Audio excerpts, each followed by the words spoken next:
योगो प्रवर्तते यो अप्रमत्तस्तु योगेन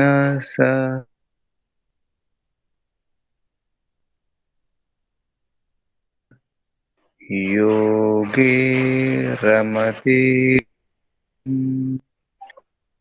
यो अप्रमत्तस्तु योगे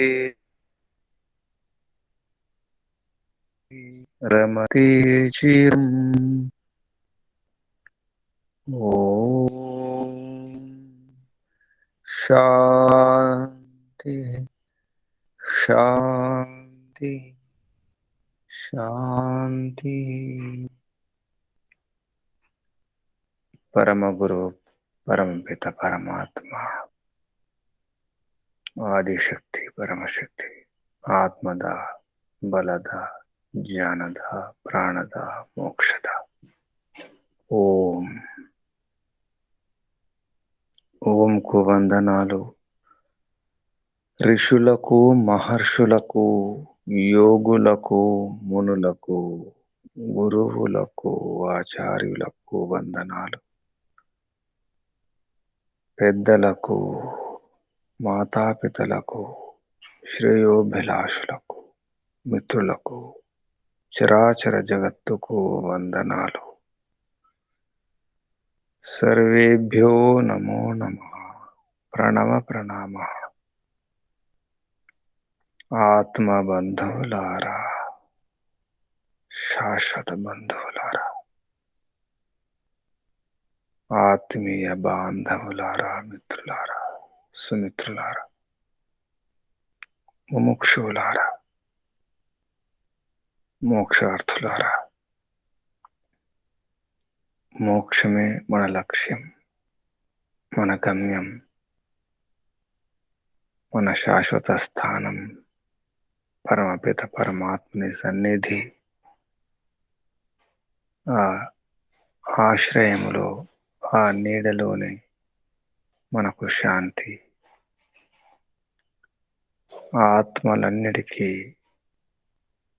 మూల స్థానం, చరమస్థానం, గమ్యం పరమాత్మని సన్నిధి. పరమాత్మని శరణములోనే మనకు శాంతి, పరమశాంతి. దాని కొరకే ఆత్మ ప్రయత్నం చేస్తూనే ఉంటుంది. సూక్ష్మంగా ఆత్మ యొక్క ప్రయత్నమే, పురుషార్థమే మోక్షం గురించి. మోక్షం అంటే అందని ఫలం కాదు, అందే ఫలమే, అందుకునే ఫలం. అది అవసరం, అత్యవసరం. లక్ష్యం, పరమలక్ష్యం మోక్షం. మిగతా అవన్నీ మజిలీలు, ప్రయాణములో ఆగడాలు.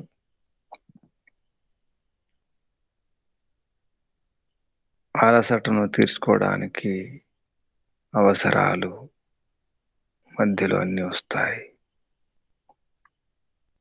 ప్రయాణం ముఖ్యం, గమ్యం ముఖ్యం, గమనం ముఖ్యం. సాధనాలు అవసరం. సాధనాలే సాధ్యం కాదు, అదే గమ్యం కాదు. సాధ్యాన్ని, గమ్యాన్ని, లక్ష్యాన్ని మర్చిపోతే ప్రగతి ఉండదు, పురోగతి ఉండదు. అందుకే సాగుతూ ఉండాలి. ఆగడం కూడా సాగడం కొరకే ఉండాలి. ప్రయత్నం చేస్తున్నాం తెలుసుకోవడానికి, మనల్ని మనం తెలుసుకోవడానికి ప్రయత్నం చేస్తున్నాం. మన స్థితి ఏమిటి, మన పరిస్థితి ఏమిటి, ఎక్కడున్నాం, ఏం చేస్తున్నాం, మానసిక స్థితి. చిత్తం ఏ స్థితిలో ఉంది? మూఢం, క్షిప్తం. అప్పుడే మూఢంగా ఉంటుంది, చంచలంగా ఉంటుంది, అతి చంచలంగా చిత్తం యొక్క అవస్థ. అప్పుడే అటు ఇటు కాకుండా అది మూఢమా క్షిప్తమా తెలియదు, విక్షిప్తం, ఏకాగ్రం అవుతుంది. అప్పుడు మొదలవుతుంది సమాధి. నిరుద్ధం అవుతుంది. నిరుద్ధ స్థితిలో సమాధి స్థిరమవుతుంది, దృఢమవుతుంది. దాని పేరు నిర్బీజ సమాధి. ఈ సాధనలో ఎన్నో లాభాలున్నాయి, ఎన్నో ఉపలబ్ధులున్నాయి. ఐశ్వర్యాలు, విభూతులు, కనిపించని ఐశ్వర్యం, కనిపించని సంపదలున్నాయి. అవే మహిమలు, అవే సిద్ధులు, చమత్కారాలు, అతీత శక్తులు, అద్భుత శక్తులు వస్తాయి. చిత్తంలో ఎన్నో మార్పులు వస్తాయి. చిత్తాన్ని అనుసరించి జీవితంలో మార్పులు వస్తాయి. పరిస్థితి మారుతుంది, ఆరోగ్య స్థితి మారుతుంది, ఆనందం లభిస్తుంది, తృప్తి, సంతృప్తి, ఆశ, ఉల్లాసం, ఉత్సాహం, కోరిన కోరికలు నెరవేరడం, అభీష్టముల యొక్క సిద్ధి అన్నీ లభిస్తాయి. అయినా ఆగకుండా ఉండాలి, ఆగిపోకూడదు. సన్మానాలు, సత్కారాలు, గౌరవ మర్యాదలు అన్నీ లభిస్తాయి. పరమాత్మను పట్టుకుంటే ప్రపంచం కూడా లభిస్తుంది. పరమాత్మ యొక్క సన్నిధిలో అన్ని సుఖాలున్నాయి, ఆనందం ఉంది. రసో వైసహ రసతమ. పరమపిత పరమాత్మ రసం, ఆనంద రసం ఆస్వాదించాలి, అనుభూతి చెందాలి, అనుభవించాలి. అక్కడే ఆగిపోకూడదు. ఆకర్షణలలో ఆకర్షణ నిజానికి అది వికర్షణ. ఆకర్షణ అనిపిస్తుంది, హాయినిస్తుంది, మోసం చేస్తుంది. ఈ చమకు దమకుల ప్రపంచం, ఆర్భాటాల ప్రపంచం, ప్రలోభాల ప్రపంచం. మోసపోకూడదు. ఎన్నో విషయాలను చెబుతున్నారు పతంజలి మహర్షి. సాధకుడు ఎలా ఉండాలి, ఎలా జాగ్రత్త పడాలి.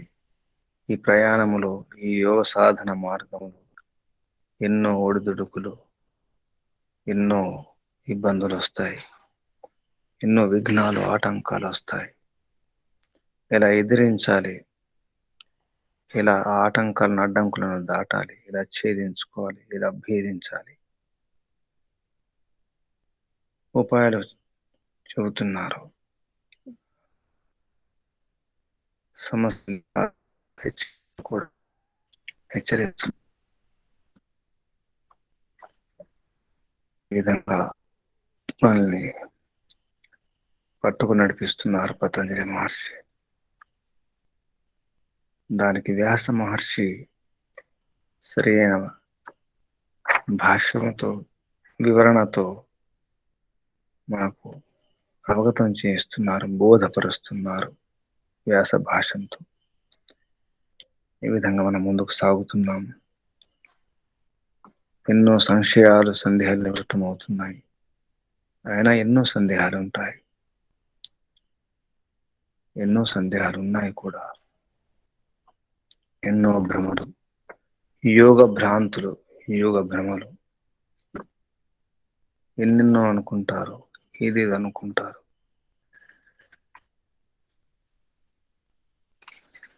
సిద్ధులు, నైపుణ్యాలు, ఉపలబ్ధులు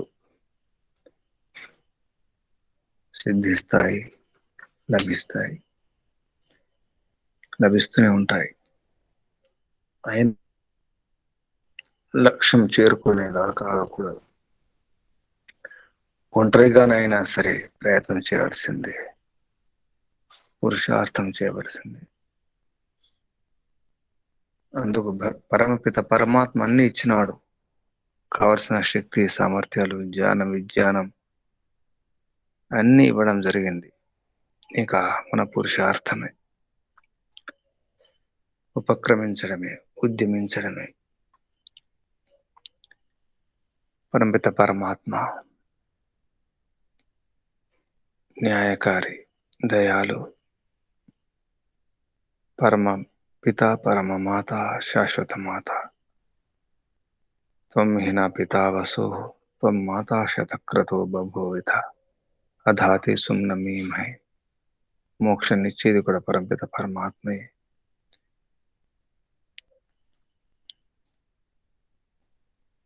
అడుగడుగున మన అడుగులను గమనించి తప్పటడుగులు వేయకుండా హెచ్చరించేది పరమాత్మే. లోపల నుంచి ఘోషిస్తూనే ఉన్నాడు. పరమాత్మ ఘోష, ప్రేరణ వస్తూనే ఉంది. ప్రేరణ మనమే గమనించడం లేదు. హెచ్చరికలు వస్తున్నాయి, జాగ్రత్త, తస్మా జాగ్రత్త చెబుతూనే ఉన్నారు. పరమపిత పరమాత్మ గమనించడం లేదు, గ్రహించడం లేదు. గమనించాలి, గ్రహించాలి. అన్నీ ఉన్నాయి, సర్వం, అన్ని సౌకర్యాలు ఉన్నాయి, అన్ని సదుపాయాలు ఉన్నాయి. ఉపయోగించుకోవడం లేదు. ఎక్కడ దేన్ని ఎలా ఉపయోగించుకోవాలో అలా ఉపయోగించుకోవడం లేదు. ఏ వస్తువు ఎటువంటిది, దాని గుణకర్మ స్వభావాలు ఏమిటి, దాని లక్షణాలు ఏమిటి, ధర్మాలు ఏమిటి, ఏ వస్తువుని ఎలా ఉపయోగించుకోవాలి, ఎక్కడ ఉపయోగించుకోవాలి, ఏ సమయంలో ఎలా ఉండాలి అనేది తెలియాలి. అది లేకే మనం మోసపోతున్నాం. ఒక్కొక్కసారి దురదృష్టవంతులం అయిపోతున్నాం. అన్నీ ఉండి కూడా అనుభవించలేకపోతున్నాం. పరమపిత పరమాత్మతో ఇదే ప్రార్థన. హే ప్రభు, మాలో ఇంకా శక్తిని, భక్తిని, యుక్తిని, సామర్థ్యాలను, సద్బుద్ధిని ప్రసాదించండి. ఓం ఓం ఓం ఓం. సర్వే భవంతు సుఖినః, సర్వే సంతు నిరామయః, సర్వే భద్రాణి పశ్యంతు మా కశ్చిత్ దుఃఖ భాగ్ భవేత్. ఎవరు కూడా దుఃఖ భాగులు కాకూడదు. అందరు సుఖంగా ఉండాలి. మా కశ్చిత్, ఎవరికి ఏ దుఃఖం రాకూడదు, ఏ కష్టం రాకూడదు ప్రభు. సర్వే సంతు నిరామయః, అందరూ ఆరోగ్యంగా ఉండాలి, సురక్షితంగా ఉండాలి, ఉల్లాసంగా, ఉత్సాహంగా ఉండాలి, నిరామయంగా ఉండాలి, నిశ్చింతగా ఉండాలి, భద్రంగా ఉండాలి ప్రభు. ఓం శాంతి శాంతి శాంతి. ఓం. బంధువులారా, సాధకులారా, అధ్యయనం చేస్తూనే ఉండాలి. ఎందుకంటే ఇప్పుడు కూడా మార్గంలో గమనిస్తూ ఉండాలి. ఎక్కడ ఆగాలో, ఎక్కడ సాగాలో తెలియాలి. ఎటువైపు తిరగాలో తెలియాలి. ఏ మలుపు ఎటువైపు పోతుందో తెలియాలి. ఎన్నో మలుపులు వస్తాయి. అలాగే యోగలో భ్రాంతులు ఉంటాయి, మలుపులు ఉంటాయి. ముందర అన్నీ సవ్యంగానే అనిపిస్తాయి, అన్ని వాస్తవాలే అనిపిస్తాయి. కానీ ఏది వాస్తవమో, ఏది సత్యమో తెలియాలి. ప్రయత్నం చేద్దాం. ఈ యోగ మార్గంలో నేటి ప్రపంచంలో ఎన్నో భ్రాంతులు ఉన్నాయి, భ్రమలు ఉన్నాయి. అందులో ఒకటి, యోగాభ్యాసం చేస్తూ చేస్తూ యోగి ఒక స్థితికి వచ్చిన తర్వాత ఈ యోగి పరమాత్మగా మారిపోతాడు, లేదా పరమాత్మతో సమానం అయిపోతాడని ఒక భ్రమ ఉంటుంది. ఈ రోజుల్లో ఈ భ్రమ కూడా ఉంది. అంటే మనుషులే దేవుళ్ళు అయిపోతారు. అవతారాలు అయిపోతున్నాయి, అవతార పురుషులైపోతున్నారు. ప్రజలు కూడా అలా గుర్తిస్తారు కూడా, జరుగుతుంది కూడా. అటువంటి ఆ క్రమంలో ఎందరో ఈ మధ్య కాలంలో దేవుళ్ళలాగా చలామణి అవ్వడం జరుగుతుంది కూడా. ప్రపంచంలో ఇది సంభవం. ఎందుకంటే అవిద్య ఉంటుంది, అమాయకత్వం ఉంటుంది. ప్రజలు అలా కొలుస్తారు, అనుకుంటారు. ఇది సాధ్యమా? ఇది సంభవమా? సంభవం కాదు. జీవుడు జీవుడే, దేవుడు దేవుడే. కలిసినట్టు అనిపిస్తుంది, సమానంగా అనిపిస్తుంది. అంటే భగవంతుని యొక్క గుణాలు కొన్ని వస్తాయి. యోగాభ్యాసం చేస్తుంటే కొన్ని గుణాలు వస్తాయి. ఏ విధంగానైతే అగ్నికి దగ్గర ఉన్నప్పుడు వేడి సోకుతుంది,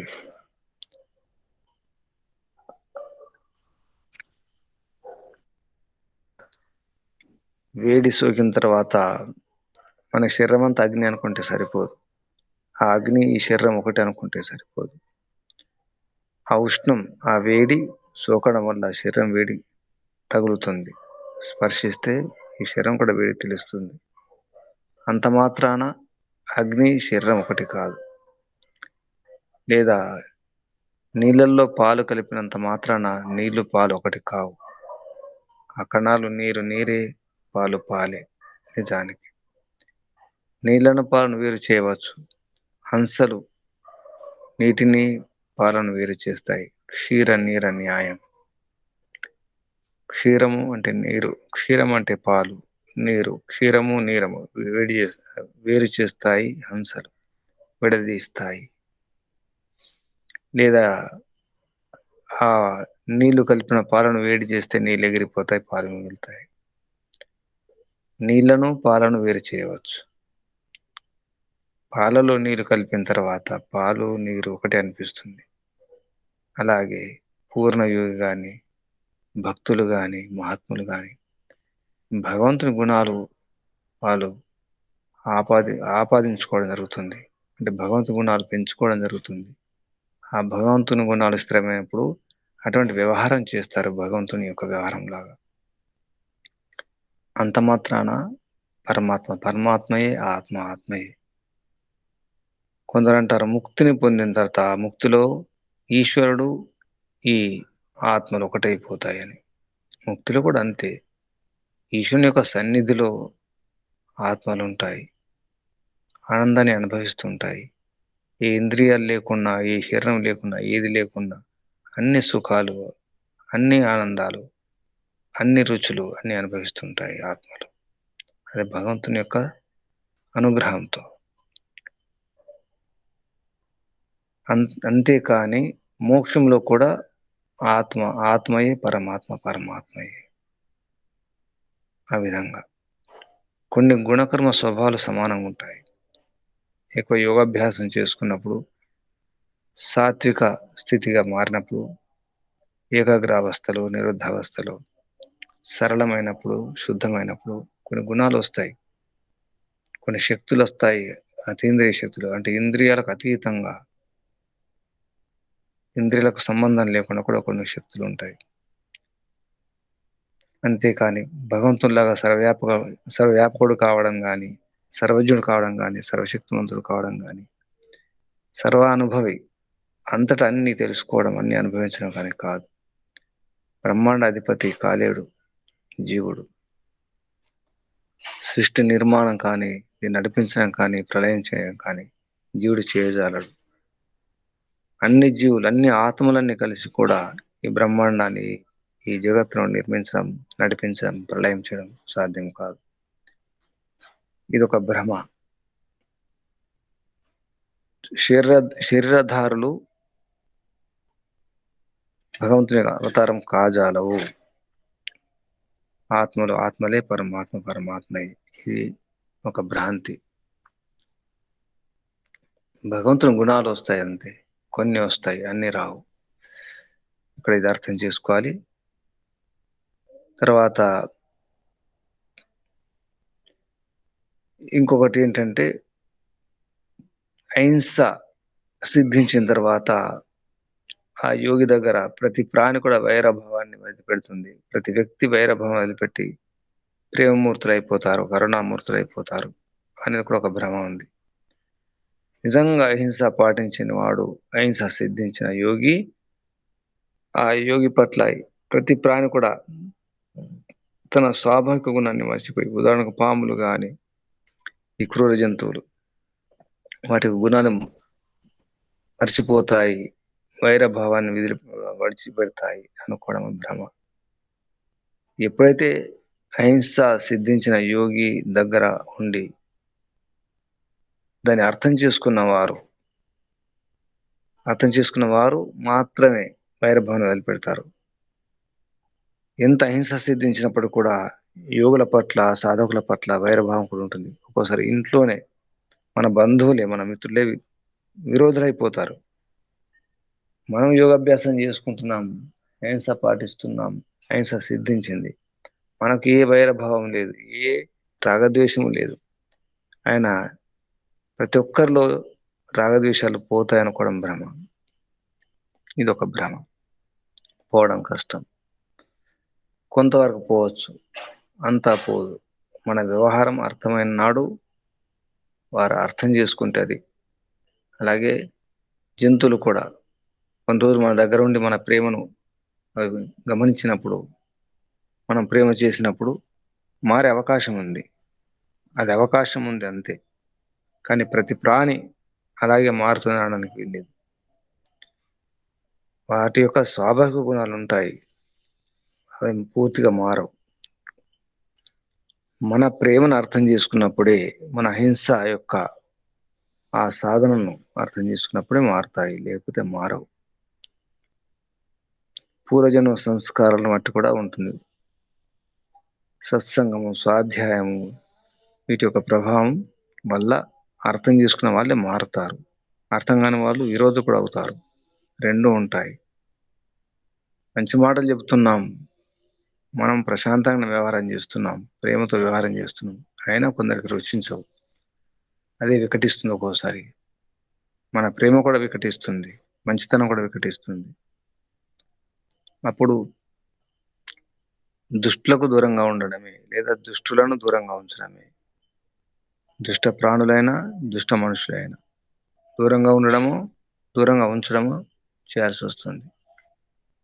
కాబట్టి అహింస సిద్ధించిన యోగికి, సాధకునికి అన్ని కూడా అనుకూలంగా ఉండవు, ప్రతికూలం ఉంటుంది. ఇది విషయం అర్థం చేసుకోవాలి. మరొక భ్రమ, యోగ సాధన చేసిన తర్వాత శక్తులు వస్తాయి.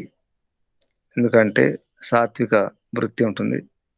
సాత్విక శక్తితో లోపల ప్రేమ భావనతో ఉన్నప్పుడు వారి యొక్క ప్రేమ, దాని వలన కూడా కొన్ని శక్తులు, పాజిటివ్ శక్తులు వస్తాయి.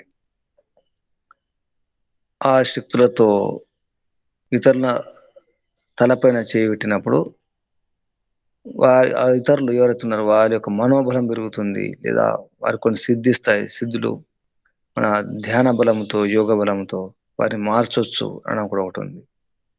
తలపైన చేయి పెట్టేంత మాత్రాన అన్నీ జరగవు. కొంత జరగవచ్చు. వారిలో ఉన్నటువంటి పాజిటివ్ శక్తి పోవచ్చు, పాజిటివ్ వైబ్రేషన్స్. కొంతవారికి ఉపశమనం కలగవచ్చు, ప్రశాంతం అనిపించవచ్చు. అంతేకాని ఈ యోగి యొక్క చేయి వలన, ఆ చేతి స్పర్శ వలన ఎదుటివాడు ధ్యానిగా మారిపోడు, యోగిగా మారలేడు. కొంతవరకు మార్పు వచ్చే అవకాశం ఉంది. వారిలో ఉన్నటువంటి రాగద్వేషాలు తగ్గవచ్చు, మోహం తగ్గవచ్చు, లేదా వారి ఉన్నటువంటి కసి, పగ అటువంటి తగ్గే అవకాశం ఉంది. అంటే అది కూడా వ్యవహారాన్ని బట్టి, కేవలం చేతి స్పర్శ వలన కాదు. ఈ విధంగా చాలా భ్రాంతులు ఉన్నాయి, ఎన్నో భ్రాంతులు ఉన్నాయి.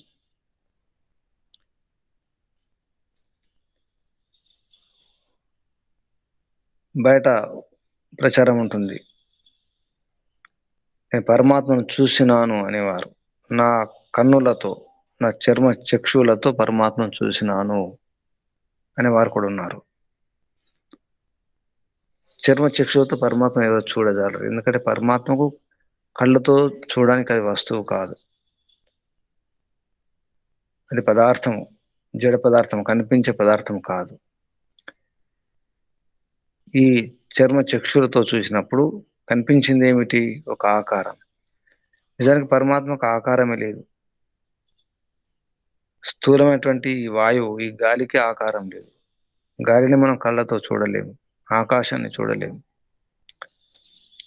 అటువంటిప్పుడు పరమాత్మ ఎలా చూస్తాం? నేను తెలుసుకున్నాను, చూసినాను అంటారు. ఇది కూడా ఒక భ్రమ ఉంటుంది. పెద్ద కాంతి వచ్చింది, ఉజ్వలమైన కాంతి, చాలా ప్రకాశవంతంగా ఉంది, తెల్లగా ఉంది, నా కళ్ళతో చూసినాను. వాస్తవం కావచ్చు, కానీ పరమాత్మ అంటే కేవలం తేజస్సు కాదు. పరమాత్మ అంటే వెలుగు కాదు, వెలుగులకే వెలుగు, ప్రకాశకములకే ప్రకాశకము. అంటే సూర్యుడు చంద్రుడు లాంటివి ఆ ప్రకాశకాలకే. ప్రకాశకములే కాదు, ప్రకాశానికి కూడా ప్రకాశమే. వెలుగుకే వెలుగు, వెలుగులకే వెలుగు, వెలుగునిచ్చే పదార్థాలకే వెలుగు. కాబట్టి పరమాత్మ, ఈ కళ్ళతో పరమాత్మను దర్శించలేము. అది ఆనందానుభూతి, అది లోపలి విషయం. ఆత్మకు ఆత్మ ఆత్మ అర్థం కావాలంటే, ఆత్మ సాక్షాత్కారం కావాలంటే ముందు ఆత్మ గురించి తెలియాలి, ఆత్మతో ఆత్మ తెలుసుకోవాలి, ఆత్మతోనే మళ్ళీ పరమాత్మ తెలుస్తుంది. ఆత్మ పరమాత్మ సంబంధం అది, శరీరానికి పరమాత్మ సంబంధం అది. మనసు ద్వారా కూడా పరమాత్మను తెలుసుకోలేము. మనసు జడం, ఇంద్రియాలు జడం, జడంతో చేతనాన్ని మనం తీసుకోలేము, పట్టుకోలేము. అర్థం చేసుకోవడానికి ఈ చిత్తం, మనసు, బుద్ధి అని పనిచేస్తాయి సాధనాలుగా, అంతవరకు. కానీ ఆ శక్తి వాటికి లేదు. ఆత్మ పరమాత్మల సంబంధం అక్కడ ఉంటుంది. ఆ విధంగా పరమాత్మను తెలుసుకోవడం అంటే పరమాత్మ యొక్క గుణగణాలను అర్థం చేసుకొని ఆత్మ ద్వారా ఆనందాన్ని అనుభవించాము. అది సాక్షాత్కారం అంటాం. పరమాత్మను పూర్తిగా ఎవరు తెలుసుకోజాలరు. ఎందుకంటే పరమాత్మ యొక్క గుణకర్మ స్వభావాలు అనంతం, శక్తి అనంతం, బలం అనంతం, విద్య అనంతం, జ్ఞాన విద్య అంతా అనంతమే, ఐశ్వర్యం అనంతం. కాబట్టి ఆత్మలో ఆ శక్తి లేదు, అంత స్థాయి లేదు. తర్వాత ఈ ఆధ్యాత్మిక విషయాల్లో తర్కం పనికిరాదు అని కూడా అంటారు. ఆధ్యాత్మిక విషయాల్లో, ఆత్మ పరమాత్మ విషయంలో తర్కం అనేది ఆటంకము అంటారు. తర్కం అంటే ఏమిటి? నిజానికి తర్కం అంటే సత్యాన్ని సత్యాన్ని రుజువు చేయడానికి ఉపయోగించే ఒక ఉపాయం అది. తర్కం అంటే నిజానికి ప్రమాణం. తర్కం అంటేనే ప్రమాణం. సత్యాసత్యాలను నిర్ణయం చేయడానికి తర్కం పనికి వస్తుంది. మరి ఆత్మ అంటే ఏమిటి, పరమాత్మ అంటే ఏమిటి, ఈ జడం అంటే ఏమిటి, ప్రపంచం అంటే ఏమిటి తెలియకుంటే ఎలా? తర్కము అవసరము. తర్కము ఒక సాధకమే, బాధకం కాదు. యోగ మార్గములో తర్కము సాధకము, బాధకము కాదు. తర్కం అవసరం.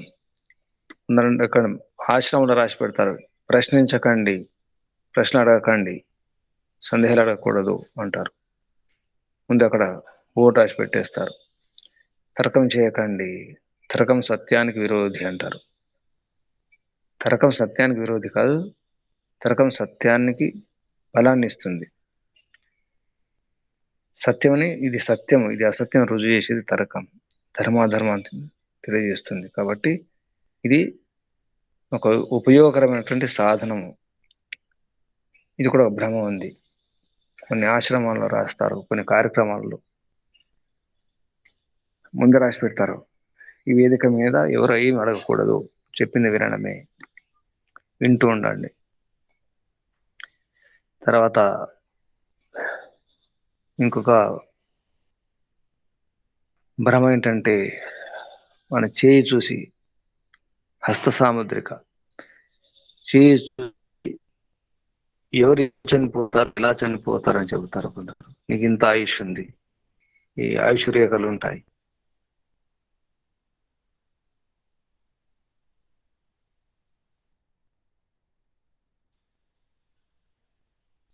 ఎన్ని సంవత్సరాలు చనిపోతావు ఇస్తుంటారు. మారవచ్చు, ఉంటాయి కూడా.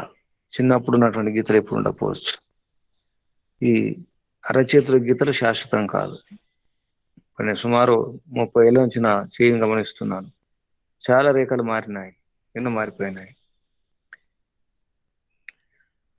ఈ రేఖలకు మన అదృష్టానికి సంబంధం ఏం లేదు. నిజానికి ఇది ఒక భ్రమ ఉంది ప్రపంచంలో. హస్తరేఖలు మన జీవన రేఖలను మార్చవు, జీవన మార్గాన్ని మార్చవు. తర్వాత ఇక్కడ ఇప్పుడు ప్రపంచంలో రకరకాల పద్ధతులు ఉన్నాయి. అన్ని మార్గాలు అక్కడికి అంటారు. ఒక కొండ ఎక్కేటప్పుడు ఏ మార్గం నుంచి ఎక్కవచ్చు, తూర్పు వైపు నుంచి, పడమర నుంచి, ఉత్తరం, దక్షిణం, ఇటువైపు నుంచి ఎక్కిన కొండ శిఖరం ఒకటి కదా. అన్ని మార్గాలు ఒకటే, అన్ని మార్గాలు అక్కడికి, అన్ని మార్గాల లక్ష్యం అదే అంటారు. అన్ని మార్గాల లక్ష్యం అదైతే మరి ఇన్ని మార్గాలు ఎందుకు? అన్నీ మంచివే, అన్ని మతాలు మంచివే అంటారు. కొంత కొంత మంచిగా ఉంటుంది కానీ మొత్తం మంచిగా ఇది ఉండదు. అసలు మార్గం దొరికిన తర్వాత అన్ని మార్గాలు అవసరం లేదు. ఇది కూడా భ్రమ ఉంది ప్రపంచంలో. ఎన్నో పద్ధతులు ఉన్నాయి, యోగ పద్ధతులు, అన్ని పద్ధతులు అక్కడికే.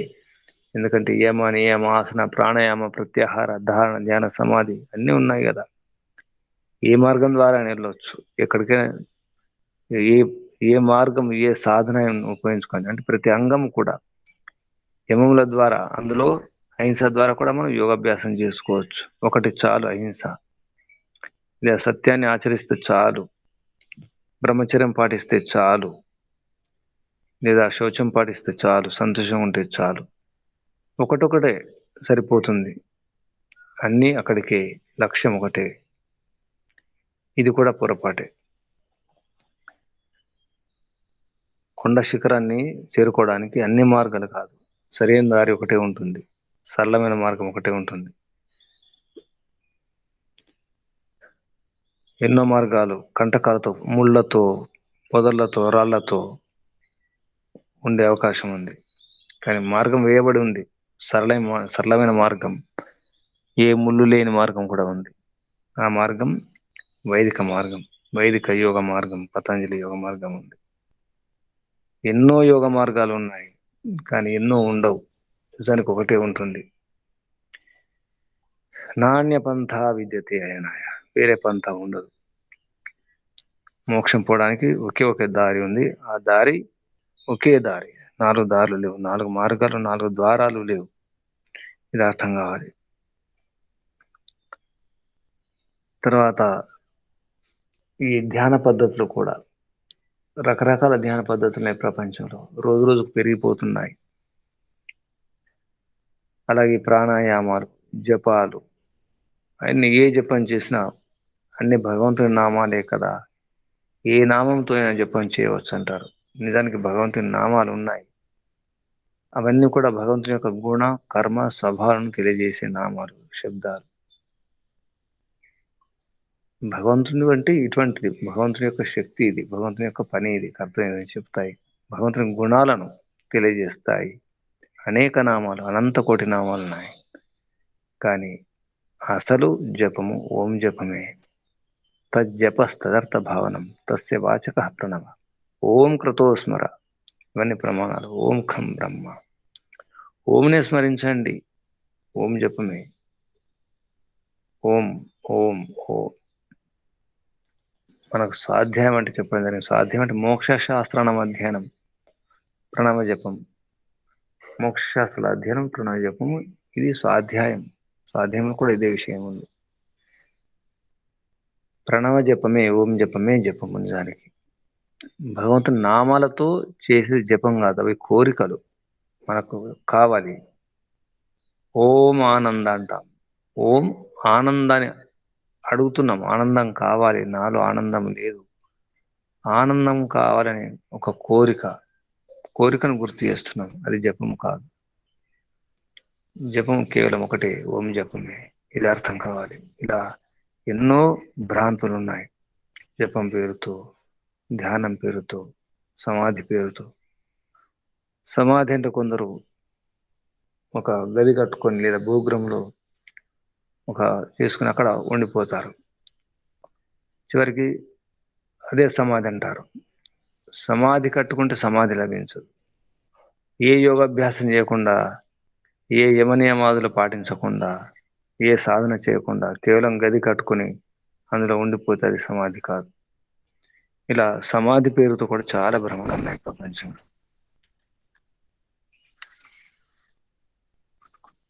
ఇక సిద్ధుల గురించి ఎన్నో భ్రమలు ఉన్నాయి. నిజానికి మోక్షం కొరకు సిద్ధులు అవసరమే లేదు. మోక్షం అనేది మన లక్ష్యం. అందరూ మధ్యలో వస్తాయి ఈ లాభాలు, ఉపలబ్ధులు అంటారు. అందుకే లబ్ధి కాదు, ఉపలబ్ధి అంతవరకే. ఇక హఠయోగం ఉంటుంది. హఠయోగంలో అంటే శరీరానికి సంబంధించినవి. హఠయోగ ప్రదీపక అనే ఒక గ్రంథం ఉంది. ఆ గ్రంథంలో ఈ శ్వాసకు సంబంధించినటువంటి, శరీరానికి సంబంధించినటువంటి వ్యాయామాల గురించి, క్రియల గురించి ఉంటుంది. ఆ హఠయోగ దాంట్లో కూడా పతంజలి యోగ మాత్రమే నిజమైన యోగ, ఇదే రాజయోగ, పతంజలి యోగ మాత్రమే రాజయోగ అని చెప్పడం జరిగింది. హఠయోగము పూర్తిగా పతంజలి యోగ అనుకూలం కాదు, కొంతవరకే తీసుకోవాలి. ఆరోగ్యం కొరకు పనికి వస్తుంది, కానీ సమాధి సిద్ధించదు హఠయోగం వలన. కానీ బయట ఏముంది, హఠయోగమే ప్రచారంలో ఉంటుంది. పతంజలి యోగ ఒక దర్శనం ఉంది అనే విషయం చాలా మందికి తెలియదు. ఈ యోగ మార్గం ఉన్నవారికి కూడా ఎన్నో ఆశ్రమాలలో ఎందరో ఈ యోగ ప్రచారం చేసేవారు, యోగ మాస్టర్లు, యోగ గురువులు, వారికి పతంజలి యోగ సూత్రాలు కూడా తెలియదు. హఠయోగ ప్రదీపకం దగ్గర ఉంచుకుంటారు, ఎందుకంటే చమత్కారం చేయవచ్చు, రిజల్ట్ వస్తుంది, ఫలితం కనిపిస్తుంది.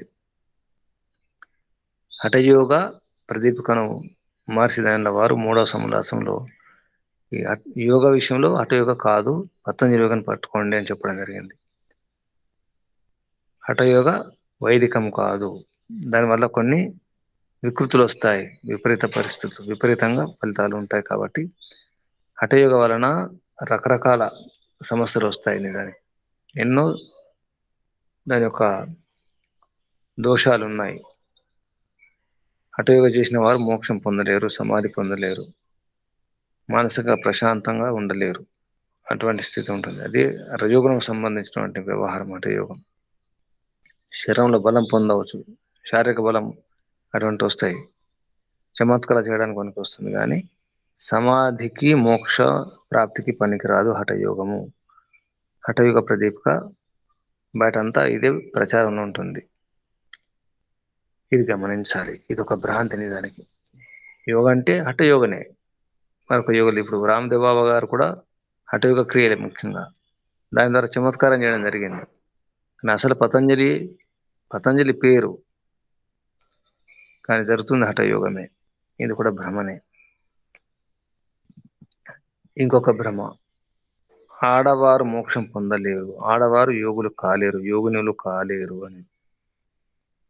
ఆడవారికి అసలు ఈ ఆధ్యాత్మిక మార్గం పనికిరాదు, నిజమైన భక్తులు కాలేరు అనేది. ఇది కూడా పొరపాటే. ఇది ఒక భ్రమ. నిజానికి ఆడవారైనా మగవారైనా అందరూ ఆత్మలే. కాకపోతే ఆడ శరీరంలో కొన్ని సమస్యలు ఉంటాయి, మగ శరీరంలో కూడా సమస్యలు ఉంటాయి. ఏ శరీరమైనా ఆత్మలే, అందరికి సామర్థ్యం ఉంటుంది, ప్రయత్నం చేస్తే చాలు. శారీరక బలహీనతలు వేరు, యోగాభ్యాసంలో కావాల్సింది శారీరక బలహీనతలు కాదు, పురుషార్థం. చిత్తశుద్ధితో, శ్రద్ధతో, భక్తితో పురుషార్థం చేయాల్సిన అవసరం ఉంటుంది యోగ సాధనలో. అది ముఖ్యం. కానీ ఆడ శరీరమా మగ శరీరమా కాదు.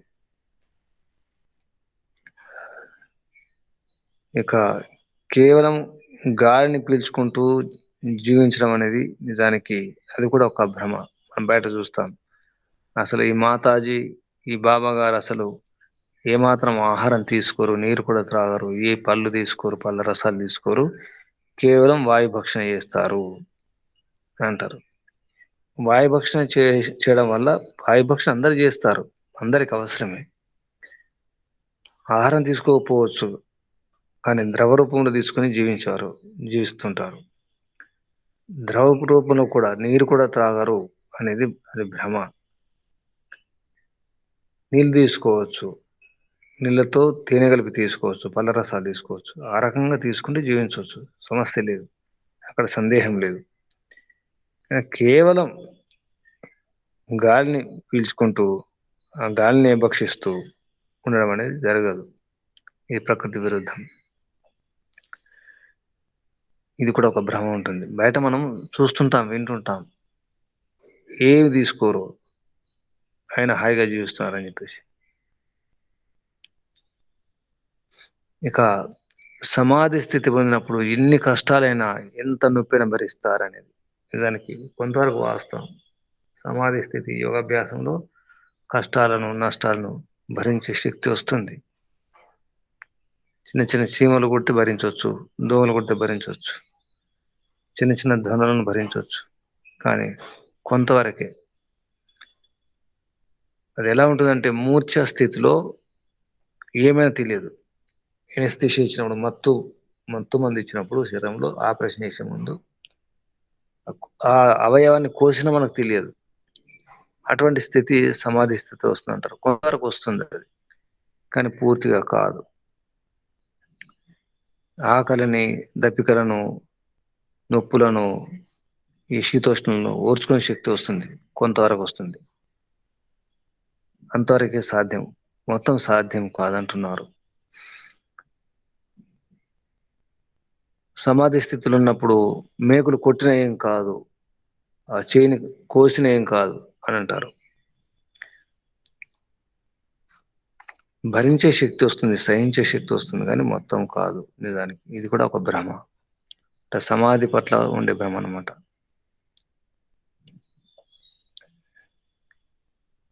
ఇలా చాలా భ్రమలు ఉంటాయి. మనం ఇంకా భ్రమల గురించి తెలుసుకోవచ్చు. కొందరు అంటారు, ఈ శాస్త్రాలు చదవకుండా, పతంజలి యోగ దర్శనం చదవకుండా యోగాభ్యాసం కాదు అని. ఇది కూడా ఒకటి ఉంది. పతంజలి యోగ దర్శనం చదవకుండా యోగాభ్యాసం కుదరదు, అది యోగా కాదు అనడం, అది కూడా కాదు నిజానికి.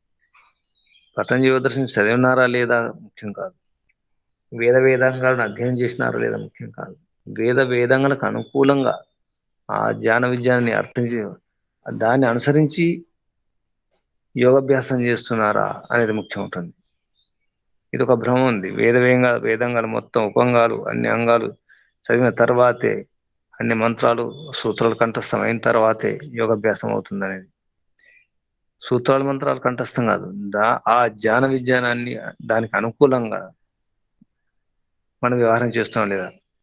బహుశా తెలియకపోవచ్చు, ఇది వేదం అని తెలియకపోవచ్చు, ఇది పతంజలి యోగ సూత్రం అని తెలియకపోవచ్చు, కానీ తెలియకుండా కూడా యోగాభ్యాసం చేస్తారు. అంటే పూర్వజన్మ సాధన ఉంటుంది.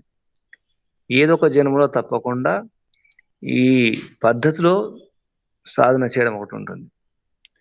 మనకు సూత్రాలు, మంత్రాలు వచ్చా లేదా, సంస్కృత భాష వచ్చా లేదా, అది ముఖ్యం కాదు. ఇది కూడా భ్రమ ఉంది. కొందరు ఏమంటారు, వేదంగా చదివిన తర్వాతే యోగాభ్యాసం చేయాలి, అవన్నీ కంఠస్థమైన తర్వాత సూత్రాలన్నీ కూడా, అది తప్పే. లేదా వేదంగాలు అవసరం లేదు, దానికి అనుకూలంగా అవసరమే లేదు, ఏదో రకంగా యోగాభ్యాసం చేస్తే సరిపోతుంది అనుకోవడం, ఇది కూడా పొరపాటే. రెండు భ్రమలే. చాలా మంది ఇప్పుడు గురుకులాల్లో ఈ వేద విద్వాంసులు ఏమంటారంటే, వేదాలను, ఉపంగాలను, తర్వాత దర్శనాలను, ఉపనిషత్తులను, వేదాంత దర్శనం అన్ని చదివిన తర్వాత అప్పుడు యోగాభ్యాసం చేసుకోవాలి, అప్పుడు మోక్షం, లేకుంటే మోక్షం లేదంటారు. విషయం అది కాదు. దీనికి అనుకూలంగా మనం ప్రయాణం చేస్తున్నామా లేదా. ప్రయాణం చేయాలంటే మొత్తం డ్రైవింగ్ రావాలి, బస్సు గురించి మొత్తం ఆ మెకానిజం తెలియాలి, ప్రతి రోడ్డు గురించి తెలియాలి అనేది ఉండదు. ఆ మార్గంలో వెళుతున్నామా లేదా, సరైన దిశలో మన ప్రయాణం సాగుతుందా లేదా, మనం సరిగా ఆ రోడ్డు నియమాలు పాటిస్తున్నామా లేదా అనేది ముఖ్యం ఉంటుంది. నియమాలు పాటిస్తున్నామా లేదా అది ముఖ్యం. లక్ష్యం వైపు, గమ్యం వైపు వెళుతున్నామా లేదా అది ముఖ్యం.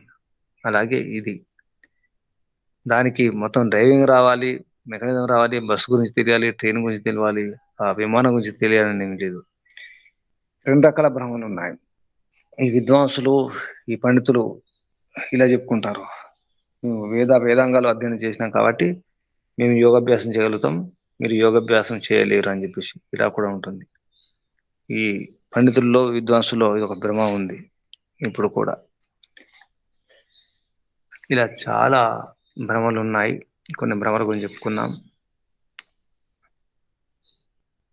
ఇక మనం ఇందాక ముందు ఆరంభ సూత్రం ఒక శ్లోకం చెప్పుకున్నాం. యోగేన యోగో జాతవ్యం అని చెప్పేసి, యోగం ద్వారా యోగాన్ని తెలుసుకోవాలి అని. ఇక్కడ అదొక భ్రమ ఉంది. యోగ ఏవా యోగస్య ఉపాధ్యాయ అంటే యోగకు యోగయే గురువు, ఎవరి అవసరం లేదు, ఏ గురువు అవసరం లేదు, ఏ మార్గదర్శకుడు అవసరం లేదు. కళ్ళు మూసుకోండి, ఇక ధ్యానం చేయండి, ఏదో ఒకటి చేయండి, చేస్తే అదే లోపం చెబుతుంది. యోగ ఏవ యోగస్య ఉపాధ్యాయ, యోగకు యోగయే టీచర్, ఉపాధ్యాయుడు. ఎవరి సలహా అవసరం లేదు, ఎవరి మార్గదర్శనం అవసరం లేదు, ఏ పతంజలి సూత్రాలు అవసరం లేదు, ఏ విజ్ఞానం అవసరం లేదు.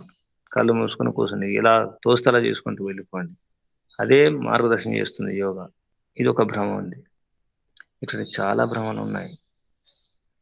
ఇక కొందరు అంటారు, మాకు మోక్షం అవసరం లేదండి, ప్రపంచంలో మేము పరోపకారం చేయాలంటే, ఏ మోక్షం అవసరం లేదు, ఏ సమాధి అవసరం లేదు, ఏ యోగా అవసరం లేదు, ఏ భక్తి అవసరం లేదు, ఏ ఆరాధన అవసరం లేదు, ఏ సంధ్య అవసరం లేదు, ఏది అవసరం లేదు, మేము సేవ చేసుకుంటుంటాం, ఆ సేవనే మాకు మోక్షం. ఇది కూడా తప్పే. అసలు ప్రతి ఆత్మ మోక్షాన్ని కోరుతుంది, దుఃఖ నివృత్తి కావాలని చూస్తుంది. దుఃఖ నివృత్తి, మోక్ష ప్రాప్తి ముఖ్యంగా లక్ష్యంగా ఉంటుంది. కానీ కొందరు అంటుంటారు, పెద్ద పెద్ద విద్వాంసులు, పండితులు కూడా, ఎందుకంటే యోగాభ్యాసం గురించి వారికి రుచించదు కాబట్టి. రుచించక ఇలా అంటారు, యోగాభ్యాసం అవసరం లేదు, ఏం అవసరం లేదు, నాకు మోక్షం అవసరం లేదు. మోక్షంలో ఏముంది, పరోపకారం చేయడానికి వీలు కాదు, దేశభక్తికి అక్కడ అవసరం లేదు, కాబట్టి మోక్షం అవసరం లేదు. నేను దేశ సేవ చేయాలి, సమాజ సేవ చేయాలి, ఇదే సరిపోతుంది. ఇటువంటి చాలా భ్రమలు ఉన్నాయి, ఎన్నో భ్రమలు ఉన్నాయి. కొన్ని భ్రమల గురించి చెప్పుకోవడం జరిగింది, ఆపేద్దాం ఇక్కడ. పరపిత పరమాత్మ మనకున్నటువంటి భ్రమను తొలగించుగాక. అందరిలో ఉన్నటువంటి భ్రాంతులను తొలగించి నిజమైనటువంటి మార్గం, ఆ మార్గంలో సాధన చేస్తే మోక్షం లభిస్తుంది. దానికి పరపిత పరమాత్మ అన్ని ఇవ్వడం జరిగింది. వాటిని మనం గమనించాలి, పరిశీలించాలి, పరీక్షించుకొని సద్వినియోగం చేసుకుని ఉపయోగించుకోవాలి. దాని కొరకు భగవంతుడు అందరికి కూడా సద్బుద్ధిని, సుబుద్ధిని ప్రసాదించుగాక. విచక్షణ శక్తిని, వివేక జ్ఞానాన్ని ప్రసాదించుగాక. ఓం శం. పరంపిత పరమాత్మకు, ఋషులకు, మహర్షులకు అందరికీ ధన్యవాదాలు. బంధువులారా, మీ అందరు కూడా ధన్యవాదాలు, అభినందనాలు. ఓం శం. శాంతి శాంతి శాంతి. శాంతి పాఠం. శాంతి పాఠం. ఓం.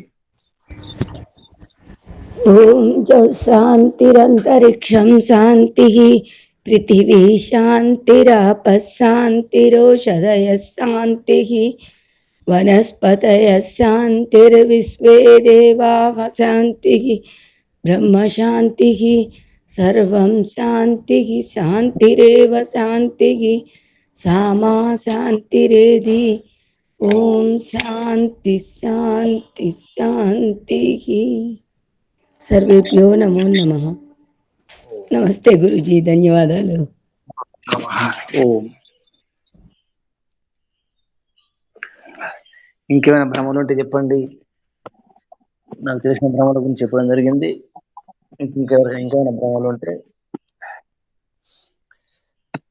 బయట ఎటువంటి భ్రమలు ప్రచారం ఉంటాయి, చాలా ప్రచారం ఉంటాయి, ఎన్నో ఉంటాయి, నాకు తెలియకుండా ఇంకెన్నో ఉన్నాయి.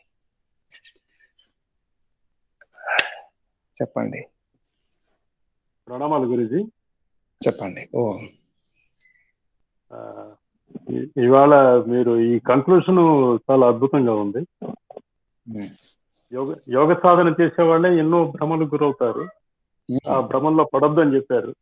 అయితే యోగ సాధన చేసేవాళ్ళు కొంతవరకు వాళ్ళు సాధన చేస్తారు, కొంత సిద్ధిస్తుంది, కానీ అయినా సరే వాళ్ళు భ్రమంలో పడడం అనేది సాధారణంగా జరుగుతుందని చెప్తూ వచ్చారు. వారి యోగ సాధన చేసేవారే ఆ భ్రమంలో ఉన్నారు. మీరు చెప్పినట్టుగా బయట అయితే ఎన్ని వేల రకాల భ్రమలు ఉన్నాయో అన్ని వేల రకాల భ్రమంతో జనాలు ఆ భ్రమంలోనే మునిగి తేలుతున్నారు. ఇది చాలా చాలా వాస్తవం. ఇది అంటే సమ్యక్ దృష్టితో చూసేవాళ్ళు చాలా తక్కువ. మీరు ఇంతకు ముందు ఒక మాట చెప్పారు, తర్కం అనేది ఈ మాటతోనే నిజంగానే చాలా మంది వాళ్ళ మనస్సును గాని, వాళ్ళ బుద్ధిని గాని, వాళ్ళ వివేచనని గాని వాళ్ళు నోటిని కూడా మూసేసుకుంటున్నారు. ఆ తర్కం చేయకూడదు. అక్కడ బోర్డు సరే ఇదే మాట చెప్తారు. ఏదైనా చెప్తే అడగొద్దు, ఏం అడగొద్దు అంటారు. చాలా చెప్తారు. వినండి అంతే, ఒకవేళ మీలాంటి గురువులు మార్గదర్శనం చేసినా సరే ఇది తప్పు, దాని గురించి మనం అంత దూరం ఆలోచన చేయకూడదు, అది చాలా పాపము అనేది దాన్ని అక్కడికి ఆపేస్తారు. నోరు కట్టేస్తారు. గురువు చెప్పింది వినాలి అంతే. వినాలి.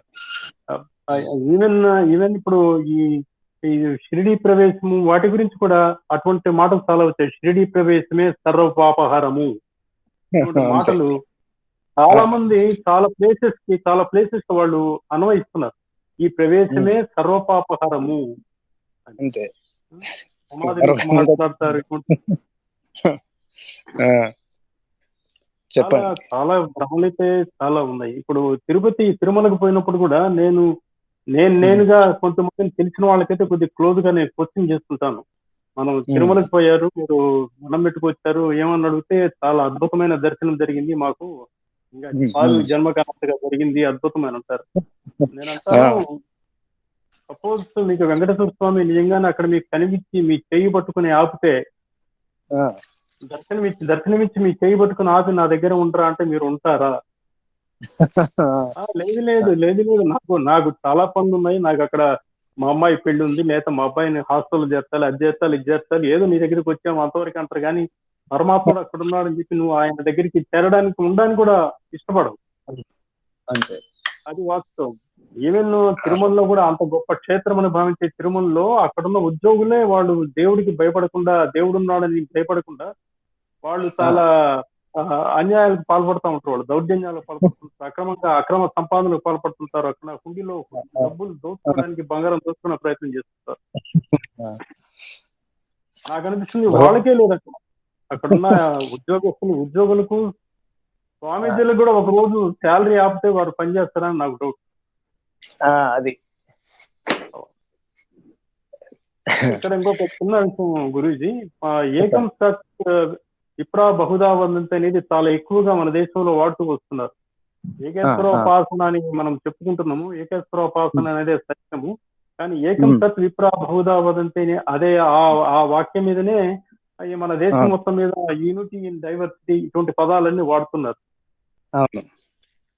వీటి గురించి ఏముండొచ్చు అంటే సత్యాన్ని మనం దూరం చేసుకుని ఏకం సత్ విప్రా బహుదా వదంతి అనేది వాడుకుంటున్నాం. నేను కూడా ఒక కొన్ని చోట్లయితే చెప్పాను, నాకు తెలిసిన ఏకం విప్రా బహుదా వదంతి ఉంది, కానీ అది పరమాత్ముడి నామాల గురించి చెప్పారు, కానీ పరమాత్ముడు ఒకటే నామాలు అంతే.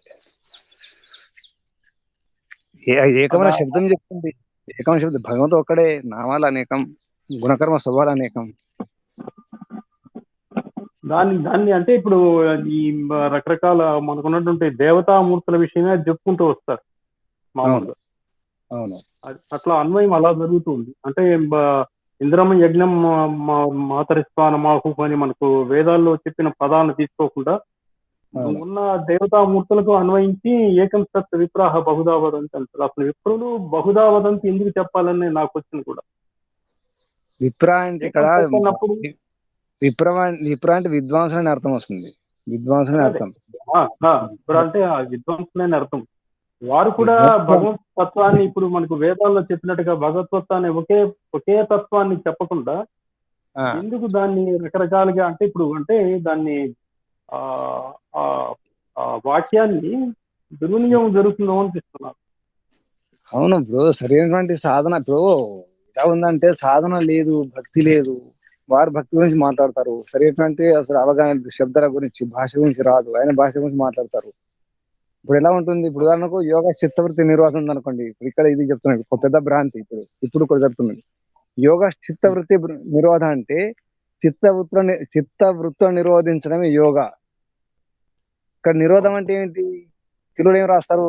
చిత్తవృత్తులను ఆపుటయే యోగా. అవును. హిందీలో చిత్తుకి వృత్తియోంకో రోకునా హి యోగా అంట రాస్తారు. రోకునా. ఈ రోకున శబ్దం ఒక భ్రమ. తెలుగులో ఆపడం అనేది భ్రమ. నిజానికి చిత్తవృత్తి ఆపడం కాదు, అదుపులో ఉంచుకోవడం. నిజానికి కంట్రోల్ చేయాలి.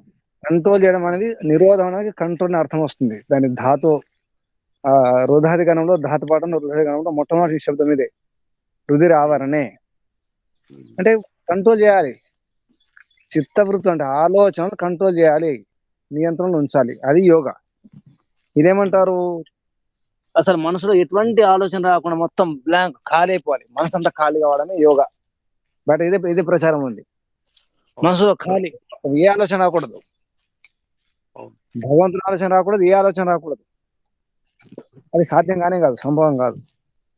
మనసు అంటేనే సంకల్ప వికల్పాలు తప్పకుండా వస్తాయి. దాని పని అది.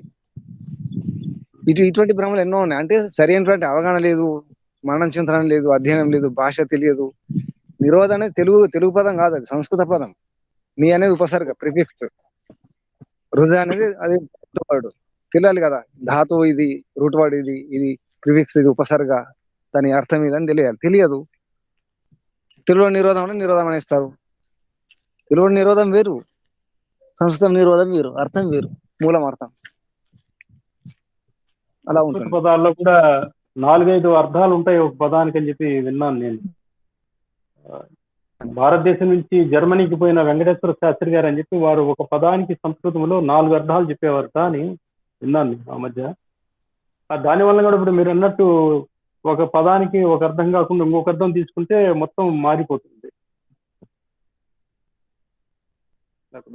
అయినా చాలా అద్భుతంగా మీరు ఈ భ్రమల గురించి చాలా చెప్పారు. చాలా నిజంగానే భ్రమలు చాలా మందికి ఈ తొలగాల్సిన అవసరం ఉంది.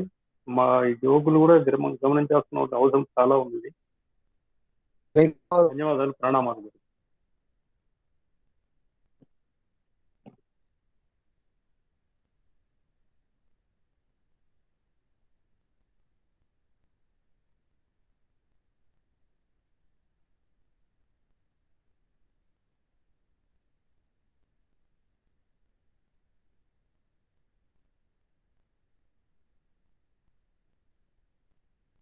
ఇప్పుడు ఈ భక్తి పేరు మీద, బాబాల పేరు మీద